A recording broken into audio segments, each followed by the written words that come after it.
everyone, and thank you for joining the live stream today. Today, I want to talk about the differences between Pope Francis and Pope Benedict. Now, I want to start with the Latin Mass and their approaches to the Latin Mass. Francis tried to suppress it, or at least start a pathway to ending it. Pope Benedict XVI wanted to expand it. And since the Motu Proprio was released, Benedict has not responded to Francis's Motu Proprio, and so that, um, we don't know what what Benedict's opinion on the Motu Proprio is. I would say he disagrees with it, just because Benedict's own Motu Proprio significantly expanded the Latin Mass. Now, anyway, this is about LMNOP unions, civil unions, and I want to start by quoting Pope Benedict. So he wrote, there's this book that was compiled called The True Europe, Identity and Mission. It compiles selected texts by Ratzinger Benedict on the theme of Europe. The book is currently available in Italian. It's one of a series of selected texts being published by Catagalli Press and coincides with the 50th anniversary of diplomatic relations between the Holy See and the European Union.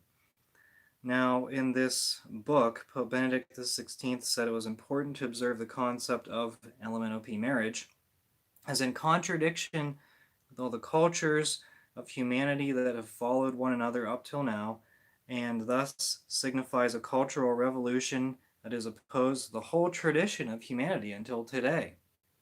So Pope Benedict is not in support of LMNOP marriage. And what's interesting about this book, Pope Francis wrote the preface.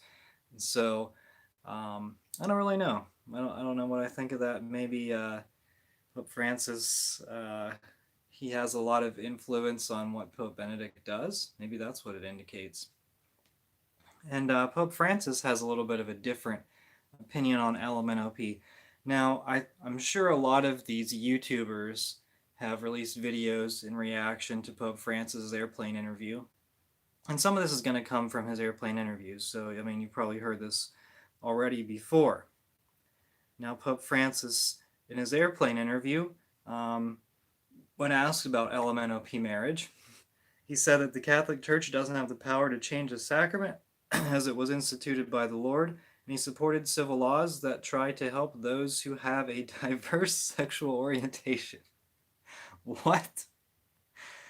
All right. Anyway, he said, quote, if a LMNOP couple wants to lead a life together, the state has the possibility to give them safety, stability, inheritance, and not only to LMNOP, but to all those people who want to live together in a civil union. Okay, the state has the possibility, okay. He said this does not mean at all that they have to be condemned.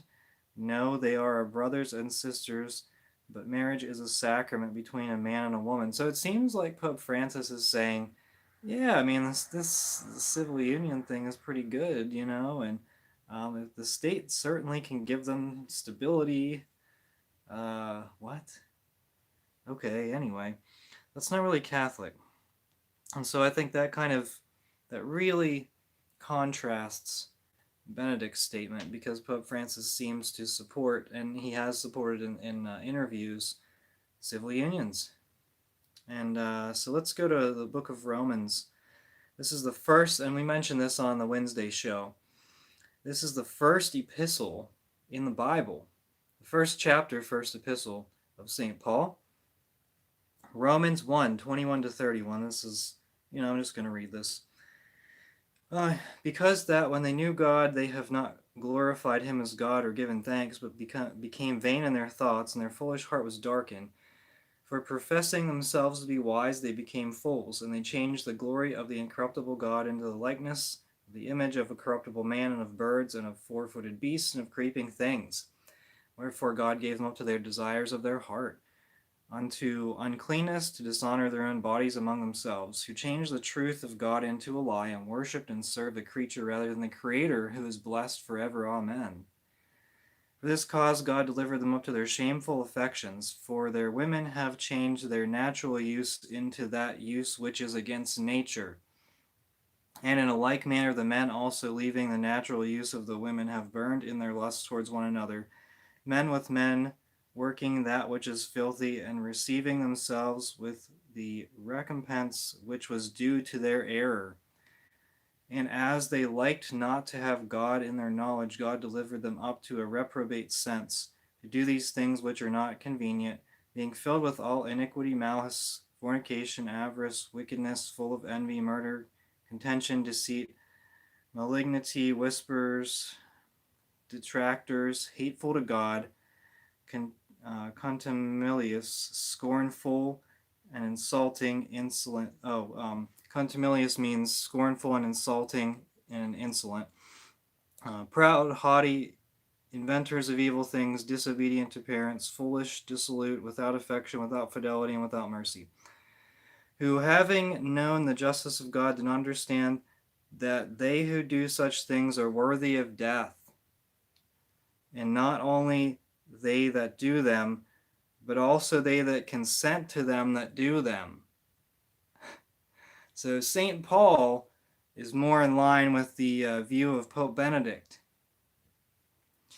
in this situation. In regards to LMNOP, St. Paul says these people are worthy of death.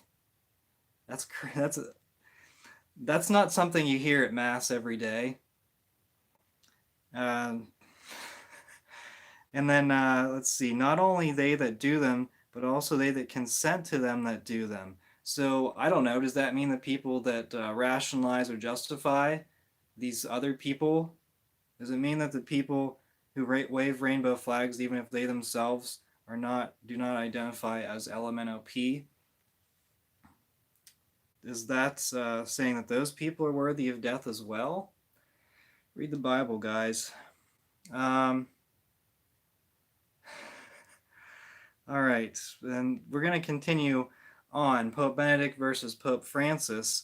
Pope Francis's comments about denying communion to pro-abortion politicians. He says, abortion is more than an issue. Abortion is murder. Well, there you go. That's awesome. It's a great quote. But then he goes on to say, what should a pastor do? Be a shepherd. Do not go around condemning, but be a pastor. I'm not really liking this. He says, but he is also a pastor of the excommunicated. Yes, he is the pastor, and he must be a shepherd with God's style, and God's style is closeness, compassion, and tenderness. For me, I don't want to particularize the United States because I don't know the details well. I give the principle, be a pastor. A pastor knows what he has to do at all times, but as a shepherd. But if he comes out of his shepherding of the church, immediately he becomes a politician. So he's saying, don't deny communion to anyone. I'll get to that quote in a little bit, but I do want to diverge into the 2004 Ratzinger Letter that he wrote. I believe he wrote it to all the bishops of the world. Ratzinger was not pope at this point. He said, in the letter he said, quote, if the person in question with obstinate persistence still presents himself to receive the Holy Eucharist, he's talking about pro-abortion politicians, the minister of Holy Communion must refuse to distribute it. Ratzinger said that pro-abortion politicians should be denied communion. Pope Francis is saying don't deny communion to anyone.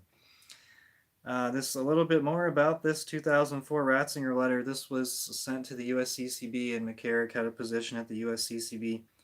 His nuanced speech during the meeting from June 14th to the 19th of 2004 paraphrased the Ratzinger letter to say that the Vatican had left the issue of communion in the hands of the U.S. bishops. Here's a quote from him. He said, McCarrick, by the way. He said, I would emphasize that Cardinal Ratzinger clearly leaves to us as teachers, pastors, and leaders whether to pursue this path of denying communion. So he didn't paraphrase. He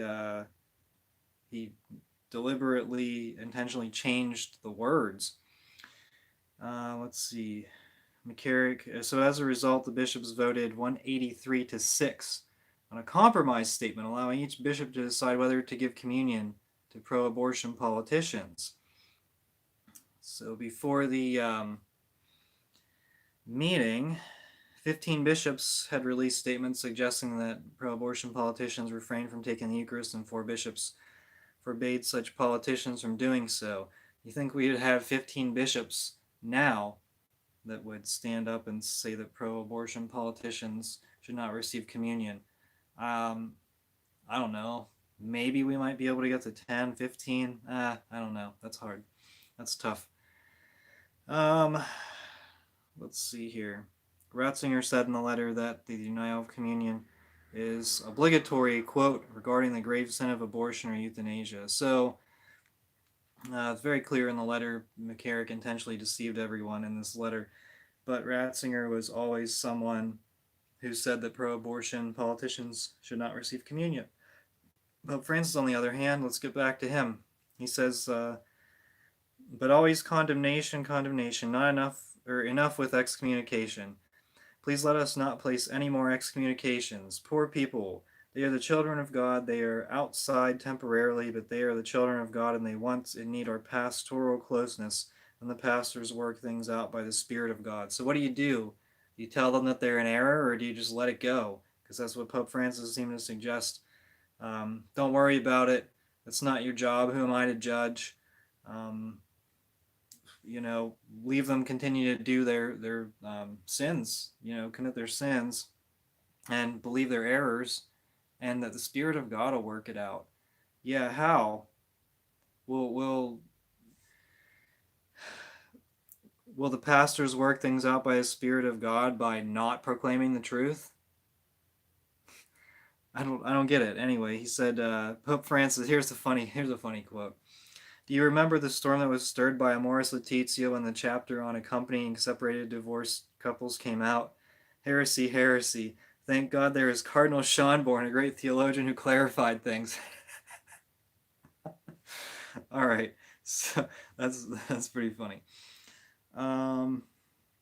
Pope Francis said that he had never personally refused the Eucharist to anyone, adding that he was not aware of ever having been in the situation the journalist who posed the question described, that of a pro-abortion politician coming to him for communion.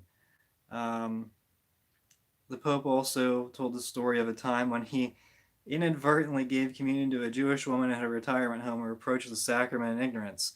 Pope Francis said, those who are not in the community cannot take communion like this Jewish lady, but the Lord wanted to reward her, and without my knowledge. Why? I think it was just an error on everyone's part.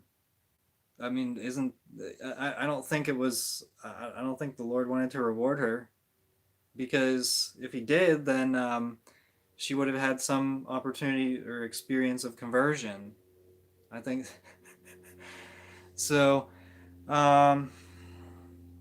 anyway, here's the ending quote. Because they are out of community excommunicated, they are excommunicated, it is called. It is a harsh term, but what it means is that they are not in the community, or because they do not belong or are baptized, or drifted away from some of the things. So he's saying that people that are not Catholic are excommunicated. But I thought excommunication was like a formal process where someone who calls himself Catholic is formally declared excommunicated from the church. I don't know these things. I mean, it's just, these airplane interviews are a disaster. There's nothing else to say about that. But in terms of Francis versus Benedict, this is, I mean, you can see, like, Benedict, he promoted some Catholic things. Francis directly opposes Benedict. And it would be nice, my personal opinion is that Benedict is a prisoner in the Vatican.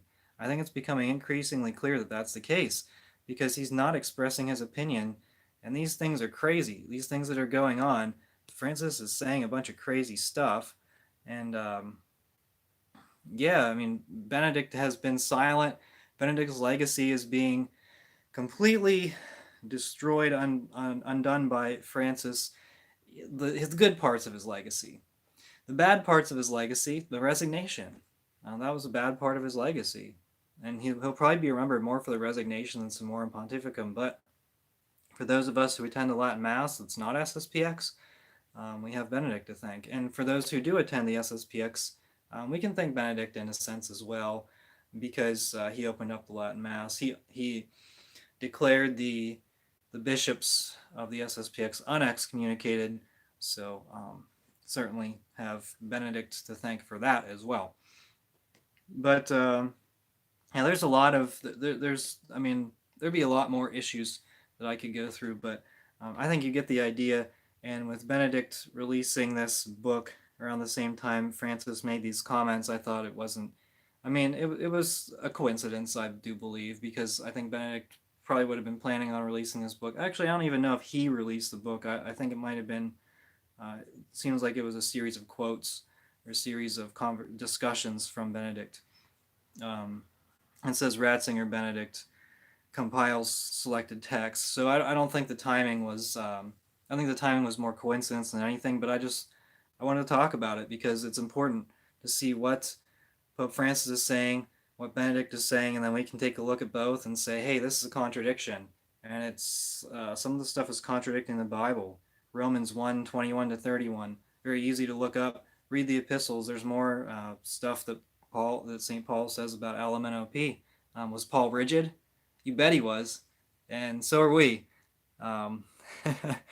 So thanks for commenting on the live stream. McCarrick, John, I bet you don't have a husband. Well, I mean, no men have husbands. It's only civilly, not sacramentally. So obviously, but anyway, thank you so much for watching. You're rigid, I'm rigid, and we are the laity, and we will not be silent.